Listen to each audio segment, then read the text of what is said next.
Hello guys, welcome to AK lights. आज आपके लिए फ्लड लाइट के अंदर वापस लेके आ गया हूँ 240 वॉट्स का मॉडल, डुअल वाला, white plus green. Total 480 LEDs आएगी। IP65 की रेटिंग है, बारिश में भी यूज कर सकते हो आप। और वही 4 ड्राइवर लगते हैं 50 वॉट्स के, 1500 mAh के। अगर मशीन पे टेस्ट करोगे तो 232 वोल्टेज आपको टोटल मिलेगा इसके अंदर। सब लाइट स्विच ऑफ करता हूँ, आपको इसका पावर बताता हूँ, डेमो देख लीजिए आप।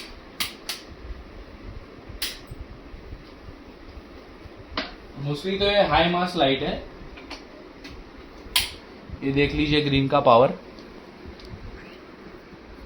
आप इसको कहीं भी यूज कर सकते हैं, हाई मास, लो मास, जैसे आपको यूज करना है आपके विश के ऊपर है। व्हाइट का भी पावर देख लीजिए आप। स्विच वाला मॉडल है, देख सकते हो। स्विच से ही ऑपरेट होता है, ये दोनों व्हाइट ग्रीन दोनों ऑपरेट हो जाता है जैसे आपको रखना है।